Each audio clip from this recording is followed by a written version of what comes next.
C'est un grand plaisir pour moi, même un honneur d'être reçu par la jeunesse, celle qui constitue le fer de lance du développement de ces pays. Chers amis formateurs, vous qui allez former les autres, vous devez savoir que le leadership est important, mais la gouvernance est aussi importante que le leadership. Vous êtes leader, vous créez. Vous êtes leader, vous décidez. Vous êtes leader, vous mettez en œuvre.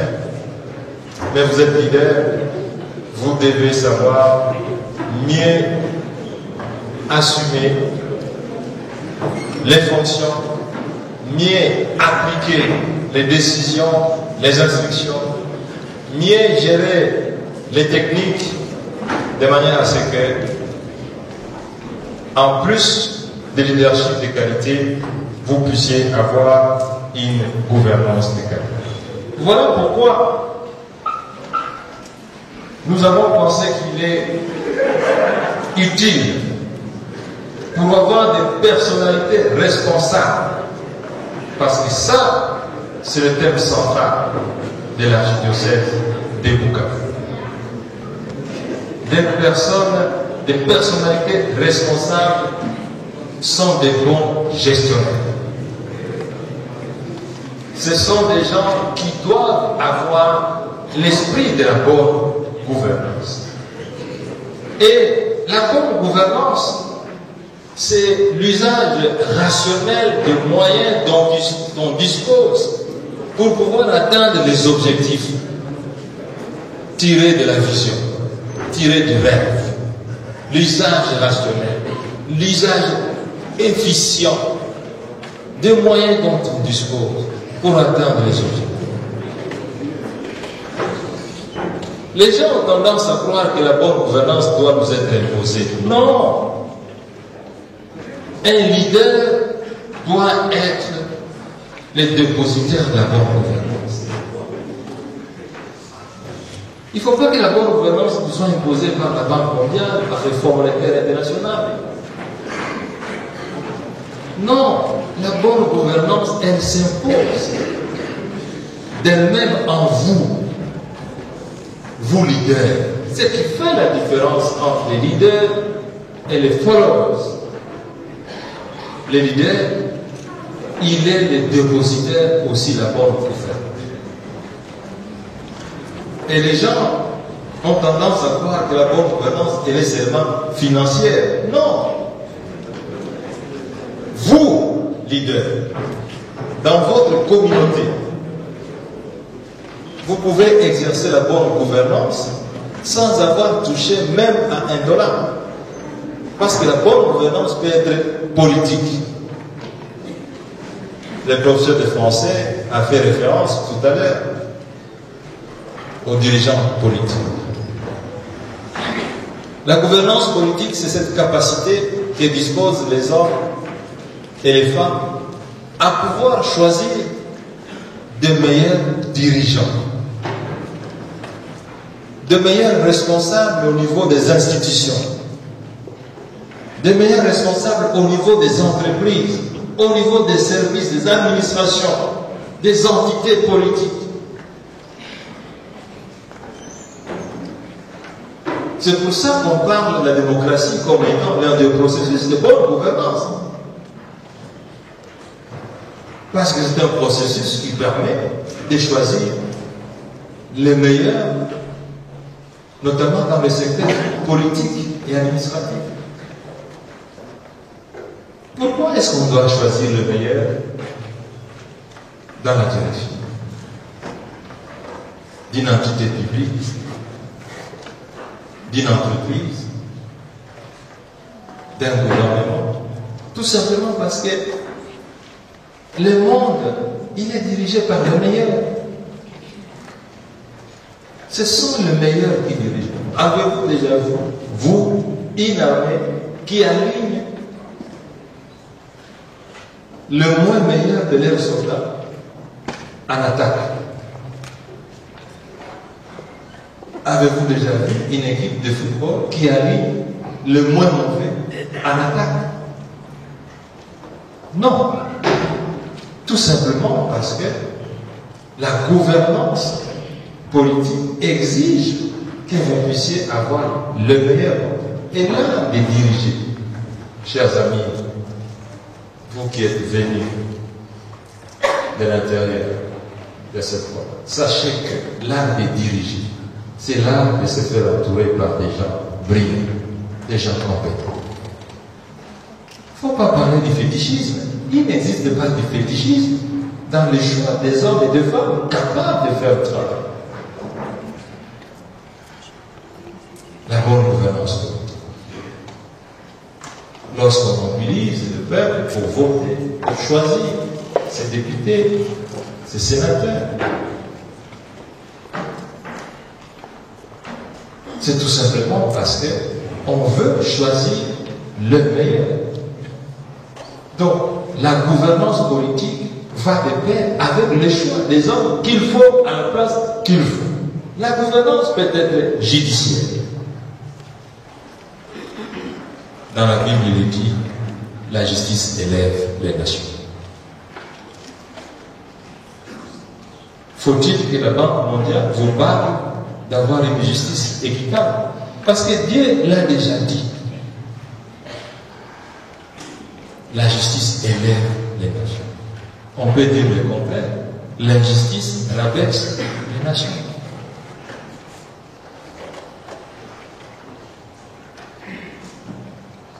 La gouvernance judiciaire, c'est celle donc qui permet de vous doter d'une justice transparente, applicable de la même manière aux uns et aux autres.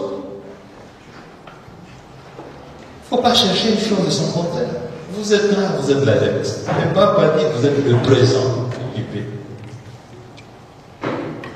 Donc, un leader doit savoir rechercher la bonne gouvernance. Ça doit être le logiciel d'un leader. La gouvernance peut être juridique. L'application des lois, l'application des règles, l'application des règlements, l'application des coutumes. Savez-vous, chers amis, qu'il y a des pays qui n'ont même pas de constitution, mais qui se gèrent selon les us et coutumes. Mais vous pouvez avoir des règlements, vous ne les appliquez pas. Vous pouvez avoir des textes, des instructions que vous n'appliquez pas, des instructions de service, vous ne les appliquez pas. La gouvernance peut être sociale. Une gouvernance sociale, c'est justement cette gouvernance qui vise à assurer un certain équilibre dans la répartition des richesses, pour que les pauvres ne soient pas considérés comme les laissés pour compte, et que les riches ne puissent pas se considérer comme étant les ayants droit. La gouvernance sociale. C'est comme ça qu'on parle des filets de sécurité dans un gouvernement. C'est pour ça qu'on parle parfois d'une discrimination positive, dans le sens de pouvoir faire profiter à tout le monde le fruit de la croissance. On parle d'une croissance inclusive. Gouvernance sociale. Et quand vous êtes dans une association, dans un village, dans une communauté, la gouvernance sociale, c'est de veiller en sorte qu'il n'y ait pas une certaine disparité dans le bénéfice du travail du peuple. La gouvernance, c'est donc ce processus qui permet de rationaliser les ressources au profit de la majorité. La gouvernance peut être financière ou économique. C'est cette gouvernance que tout le monde connaît et tout le monde pense. Vous savez, si vous avez une justice équitable, ça vous permet aussi d'améliorer même la gestion économique et la gestion financière. Considérez comme une gestion efficiente des fonds que vous disposez. Ça peut être dans une entreprise, ça peut être dans un État. Donc il faut absolument, chers amis, que vous compreniez que la gouvernance est un mot-clé. C'est même une obligation. Et dans la Bible, vous pouvez trouver l'histoire de cette graine qui est tombée sur la roche et de cette graine qui est tombée sur une terre fertile. La mauvaise gouvernance, c'est l'image de cette graine qui est tombée sur une roche et qui se brûle et qui ne produit rien. Et la bonne gouvernance, c'est justement l'image de cette graine tombée sur la bonne terre et qui produit des années et des années. Donc, vous qui voulez être leader, vous devez savoir que la gouvernance doit être un mot-clé. Vous êtes dans une association, un petit groupe, vous voulez choisir les gens, choisissez les meilleurs parmi vous. Ne prenez pas les critères d'appartenance tribale, d'appartenance familiale. Aucune théorie économique n'a démontré que telle personne a réussi à cause de ses frères et de ses amis. Aucune.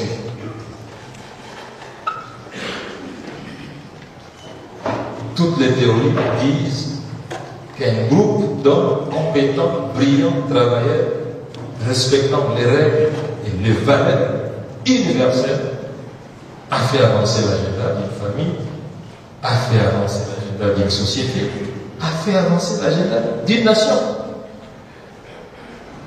Donc si nous voulons être des leaders, faire avancer l'agenda du milieu où nous vivons, bonne gouvernance dans toutes ses dimensions. Nous voulons faire avancer l'agenda de notre province, bonne gouvernance. Nous voulons avancer l'agenda de notre pays, bonne gouvernance. Mais bonne gouvernance dans toutes ses dimensions.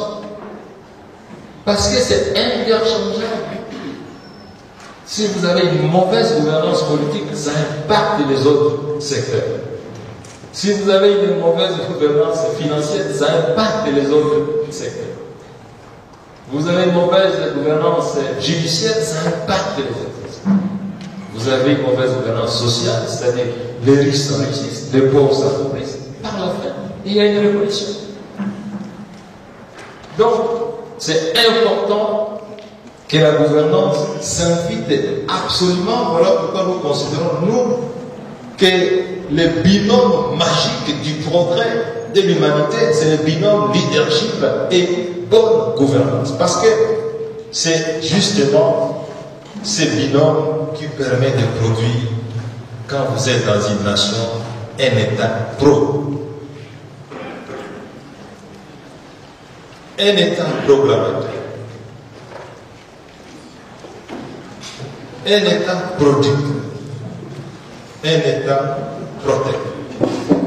Mes chers amis, il n'y a pas de magie pour que vous ayez un homme fort sur cette terre, un homme qui réussit. Quand on dit un homme fort, ce n'est pas un homme avec des biceps, non. C'est un homme puissant, financièrement, intelligent, professionnellement, qui réussit dans sa carrière. Un État fort, ce n'est pas un État avec un espace grand.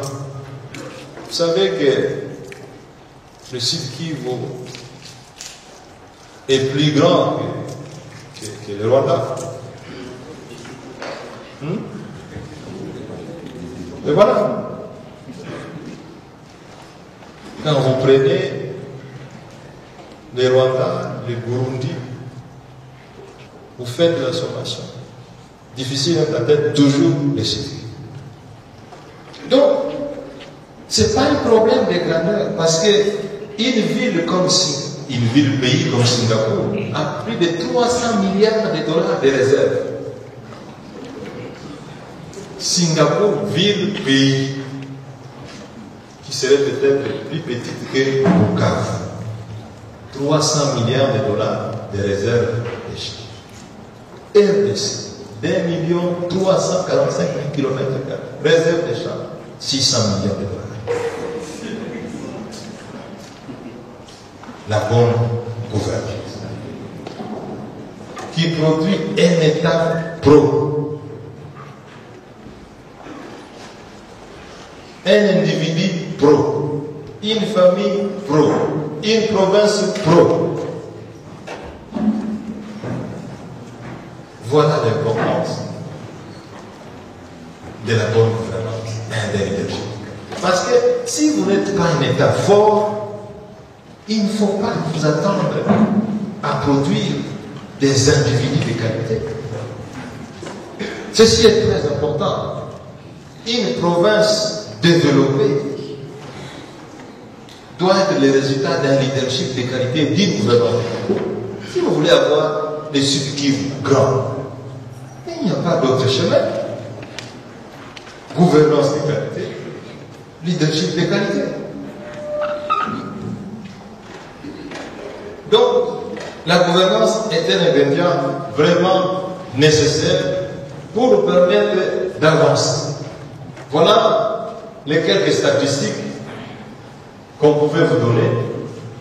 Voyez-vous, les Cap Verts qu'on cite toujours comme les modèles de leadership et de bonne gouvernance. Parce que les Cap Verdiens, quand on voit les hit parades de bonne gouvernance, vous les trouvez au top. Mais il n'y a pas des surnaturels au Cap Vert. Il y a des hommes avec la même constitution physique comme vous et moi. Les Togo à 56 000 km, le Rwanda à 26 000, le Burundi 27 000. Ça fait 54 000 km. Et le Sud qui voit combien?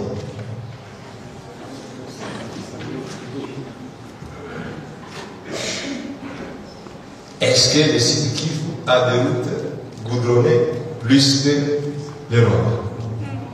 Ça, je ne vous demande pas de répondre à cette question. Donc, pour dire que le développement ou le progrès, c'est une question de leadership et de gouvernance. Soyez-en convaincus, chers amis, vous qui prenez le flambeau de leadership.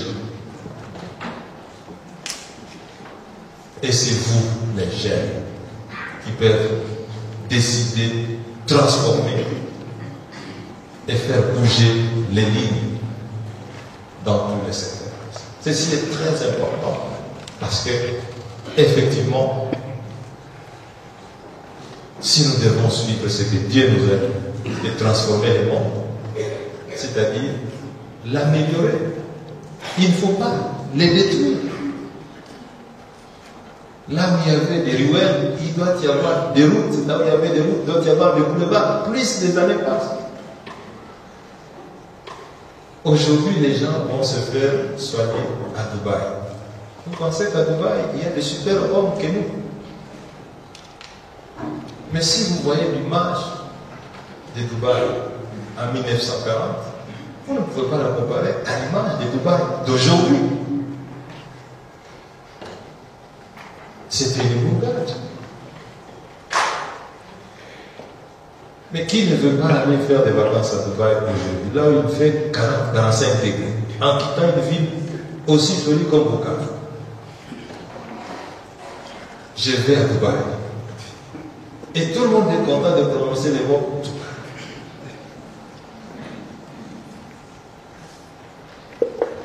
Chers amis, c'est très important.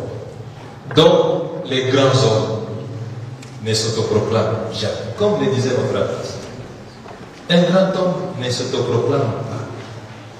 Je vois beaucoup de gens créer des avenirs. Il arrive quelque part, il dit Avenue Xavier. Il arrive ici, il dit Avenue Jean-Paul. Mais laissez les gens dénommer l'avenir en votre nom pour ce que vous avez fait comme contribution à l'humanité. les grands hommes sont les produits de leur contribution à l'œuvre de l'humanité, tel que Dieu l'a demandé. Ceci est très important. Parce que ce sont les grandes nations, les grandes provinces. Parce que si vous considérez l'Égypte comme un pays, avec un gouvernement, avec son gouvernement, mais quelle est la différence entre cette province et un autre pays qui a même une dimension inférieure, une dimension géographique à la vôtre? C'est la même chose. Mais le différentiel, c'est le leadership de la gouvernance. Un point, un trait.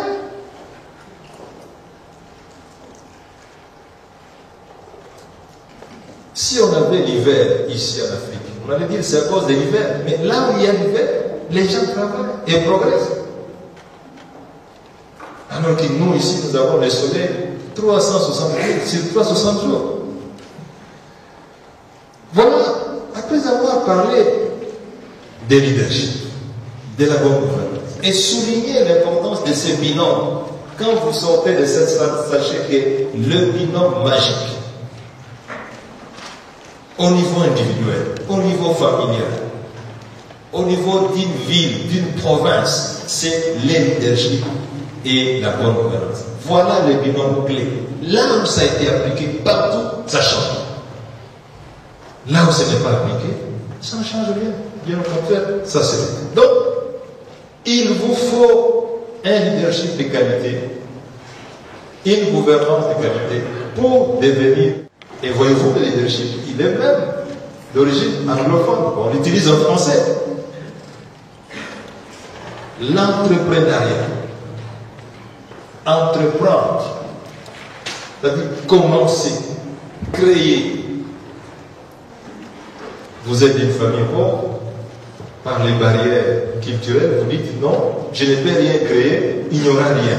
Mais ceux qui créent et ceux qui réussissent, mais ils viennent parfois des familles pauvres. Aujourd'hui, on parle de Apple. Vous savez que ceux qui ont créé l'ordinateur, quand ils ont commencé, ils n'avaient même pas $1. Mais ils voulaient conjuguer le verbe entreprendre. Et le jeune, brillant, il a circulé en disant, mais j'ai un produit pour partir d'un ordinateur gigantesque à un petit. Il a dit, non, monsieur, vous êtes rêveur, ça ne peut pas se faire. Et puis vous n'avez pas l'argent. Il a dit, non, je sais que ça va produire. Et puis on lui demandait l'hypothèque. Bon, si on vous donne un crédit, qu'est-ce que vous mettez en gage? Il n'avait rien. Mais il a continué. Je dois entreprendre. Je dois entreprendre. Je dois commencer. Et finalement, il a trouvé quelqu'un. Il a été. Aujourd'hui, vous tous, vous avez des ordinateurs portables. Vous avez toute une série dérivée de produits, des iPhones, des iPads, de ceci, de ça. Ça provient du verbe entreprendre. Chers amis, un leader, c'est celui qui crée. Vous devez créer. Et c'est la création qui est à la base de l'avancement des nations. Si vous ne créez rien, comment voulez-vous que vous puissiez avancer? Donc, il faut un entrepreneur. Et vous, les jeunes, vous devez être comme le bastion de l'entrepreneur. Ne pensez pas que quelqu'un viendra créer pour vous. Le développement d'une entreprise, c'est à partir de vous-même. Vous devez être un créateur. Il faut absolument être en compétition. Vous créez un produit aujourd'hui, Demain, il faut l'améliorer. Après-demain, il faut l'améliorer. Vous voulez faire les J de Maracuja, vous voulez faire les J de pluie, tout ce que vous pouvez, tout est possible, mais il faut oser, il faut entreprendre, il faut commencer. Les gens ont peur de commencer, les gens ont peur des choses. Si on vous raconte l'histoire des grandes entreprises, celui qui a créé Uber, vous connaissez Uber? C'est un jeune. Les types de taxis, quand vous êtes avec votre ordinateur, vous pouvez entrer dans l'internet, vous commandez, vous appelez un taxi, et le taxi vient vous trouver là où vous êtes. Mais quand il a créé cette société-là, de pouvoir chercher un taxi par le téléphone, il y avait déjà des sociétés de taxis qui existaient, surtout en Europe. Vous pouvez appeler le téléphone et puis bon, le taximène arrive, ou vous pouvez aller à un parking, il y avait un taxi. Mais lui, parce qu'il veut créer, il a dit non, à partir des téléphones, je peux créer un logiciel de manière à ce que, bon, quelqu'un qui a besoin de taxi, il applique dans son ordinateur. Et les taxis viennent les chercher là où il est. Et donc les taxis le plus proche de là où il est. Et aujourd'hui, chers amis, il est milliardaire. Pas milliardaire en francs congolais, mais en dollars.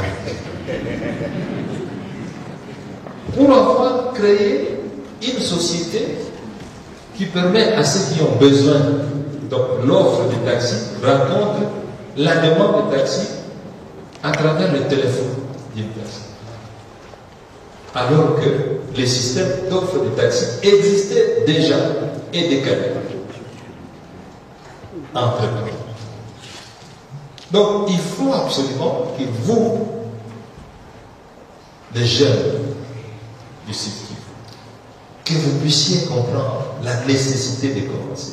L'histoire des grandes entreprises, c'est l'histoire des échecs multiples. Vous pouvez être endetté. Lisez l'histoire de ces grands entrepreneurs. On vous dira toujours qu'à un certain moment de la vie, ils ont même désespéré, mais ils ont maintenu leur courage de dire « j'ai réussi ». Et ils sont aujourd'hui les patrons des grandes entreprises.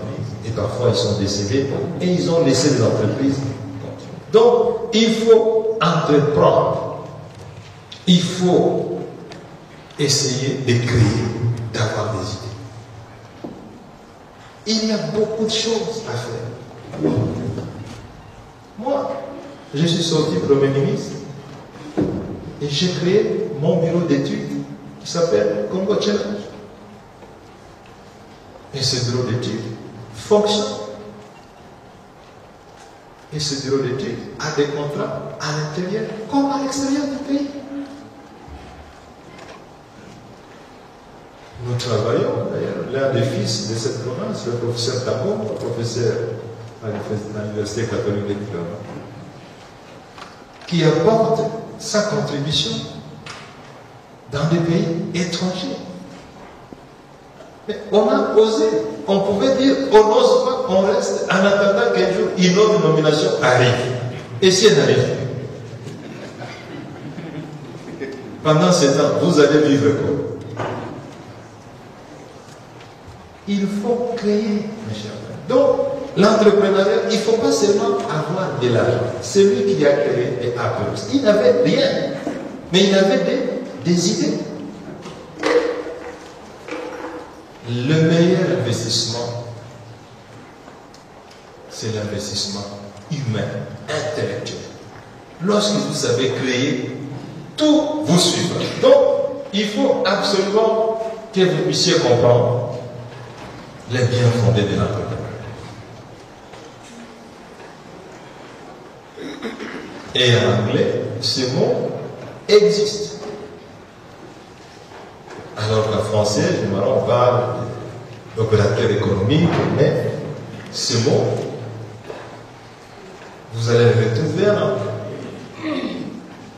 Quelqu'un qui entreprend. Donc, il faut absolument que le jeune, vous les leaders, vous enseignez les autres à se prendre en charge, à créer. L'entrepreneuriat, qui est une source de création de richesse. On a dit ici que la richesse, elle est créée par le leadership. Le leadership, c'est aussi créer. Le leadership, c'est aussi produire. Un leader se reconnaît par la production. Et la production est qualité. Le leadership, c'est une permanente révolution. Un permanent changement. Entreprendre. Vous voulez devenir grand? Vous devez entreprendre. Vous voulez devenir riche, vous devez entreprendre. Vous voulez devenir excellent, vous devez entreprendre. Pourquoi est-ce que les gens veulent toujours faire ce que les autres ont déjà fait? Voilà ce qui explique parfois que certaines sociétés tombent en faillite, parce que les gens veulent toujours faire ce que les autres ont déjà fait. Quelqu'un fait l'activité de taxi, on voit que ça... Ah, moi je dois acheter un taxi. Quelqu'un fait une école primaire privée, moi aussi je dois faire une école privée. Mais vous ne pouvez pas aussi vous mettre seul, réfléchir pour dire qu'est-ce que je peux faire qui peut aussi m'octroyer des ressources, comme l'autre là l'a fait.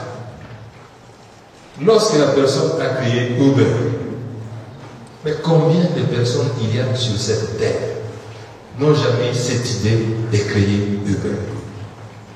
Était le seul capable de maîtriser l'informatique? Non. Le seul à pouvoir savoir qu'on peut faire cette connexion entre l'offre et la demande de taxi par taxi? Non. Mais il a osé. Et quand il vous explique, il n'a pas réussi au premier coup. Il a été embêté, mais il a persévéré. Mais aujourd'hui, son entreprise se cote en milliards de dollars. Donc, il faut absolument que les jeunes, parce que la jeunesse, c'est elle qui doit être concernée par cette optique, cette option d'entrepreneur. Combien de jeunes ont-ils l'emploi aujourd'hui? Combien sont-ils au chômage? Les statistiques sont développées. Et la meilleure façon de réduire la pauvreté, de réduire le chômage, c'est d'entreprendre. Il faut entreprendre. Et c'est là où nous appuyons l'archevêque. Monseigneur l'archevêque, pour être entrepreneur, il ne faut pas seulement être à Washington, même à Kabar, vous pouvez être entrepreneur. Vous plantez des champs de canne à sucre, mais c'est un entrepreneuriat.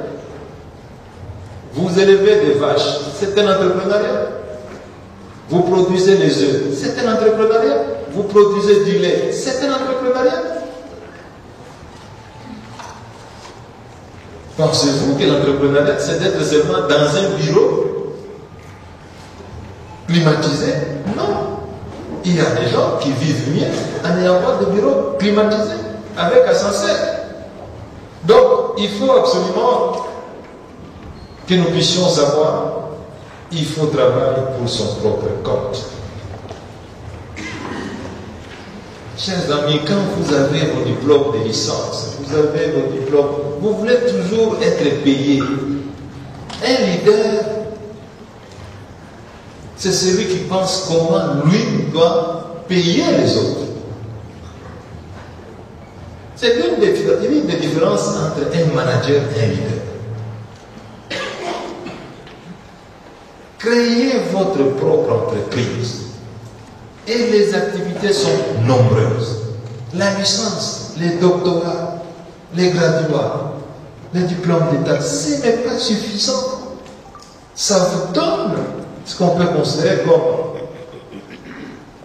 l'infrastructure ou la plateforme à partir de laquelle vous pouvez rebondir pour réussir. Et c'est l'entrepreneuriat qui dirige le monde. Ce ne sont pas, contrairement à ce que les gens pensent, ce ne sont pas les autres secteurs. les opérateurs économiques, c'est eux qui dirigent le monde parce que c'est eux qui sont plus riches. Un homme riche dirige, même s'il n'a pas le pouvoir dont tout le monde peut voir. Mais en réalité, il dirige. Donc, il faut absolument que vous ayez cette idée de travailler pour votre peuple. Mes chers amis, l'une des raisons pour lesquelles nous, les Africains, nous n'arrivons pas ici, nous ne voulons pas entreprendre. Et c'est pour ça qu'il est important que vous puissiez connaître les valeurs d'un leader, créer, prendre des risques. Nous ne voulons jamais prendre des risques. Vous pouvez vous imaginer dans un pays comme la RDC, vous n'avez pas une banque qui appartient à un Congolais. Est-ce que les Congolais, vraiment, Dieu a dit qu'aucun Congolais ne sera banquier? Vous êtes convaincus? Et tous ceux qui entreprennent, il y a des Africains. Vous avez autant de banques ici à Bukavu, lesquelles appartiennent aux Congolais, lesquelles appartiennent aux citoyens de la province du Kivu. Vous pensez que Dieu n'a jamais vu les compétences de création d'une banque dans un Congolais? Il ne faut pas quand même aller jusqu'à ce niveau-là, à condamner Dieu. Vous, ici dans cette salle, si vous décidez aujourd'hui de devenir un grand banquier en République démocratique du Congo, vous le deviendrez.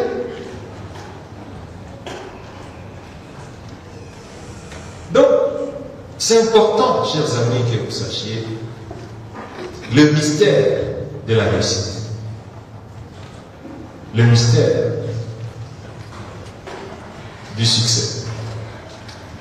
Le mystère de l'excellence.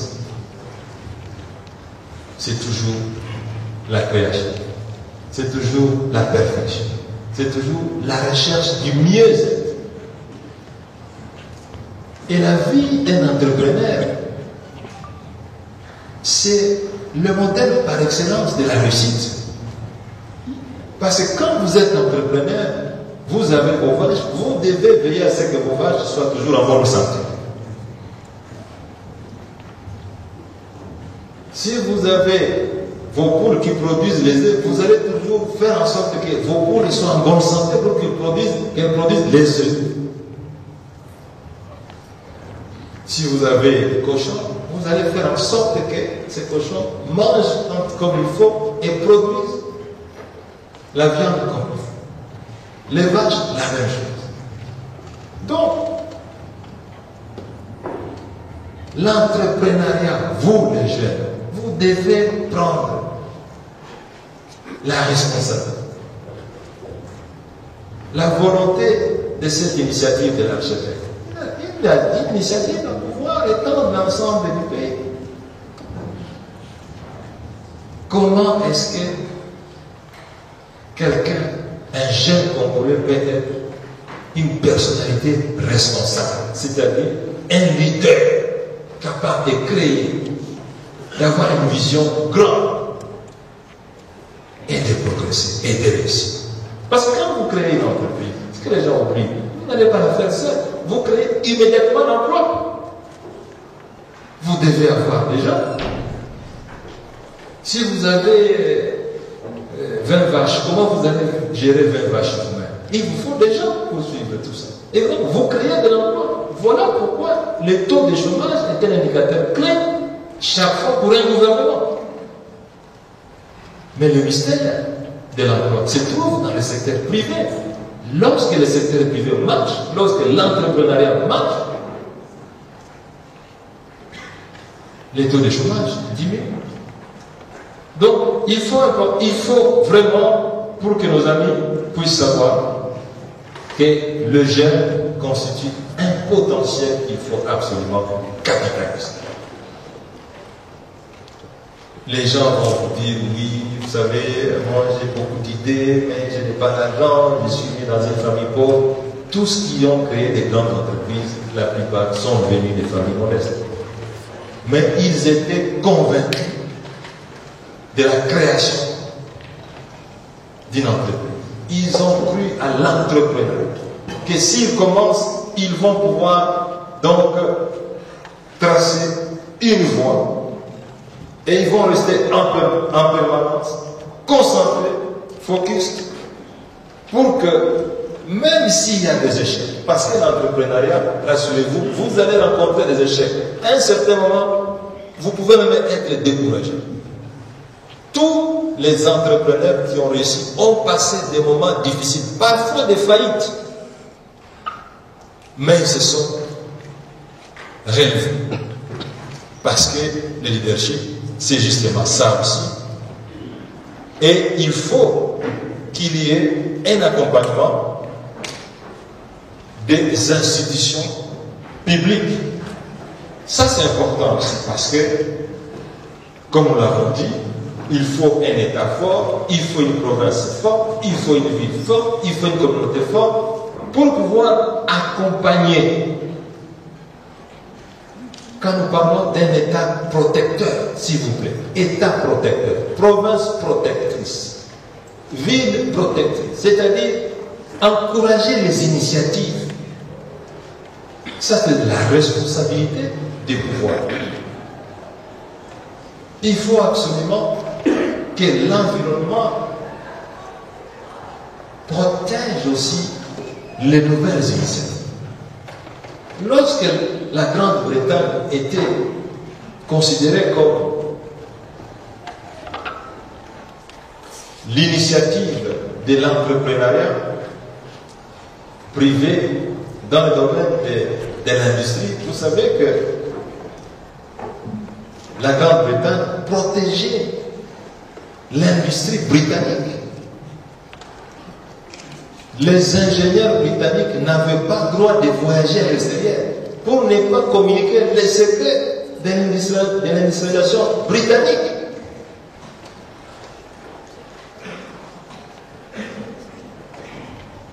L'entrepreneuriat doit être aussi, et vous avez raison, protégé et doit bénéficier des appuis de la province ou de la ville ou de la localisation.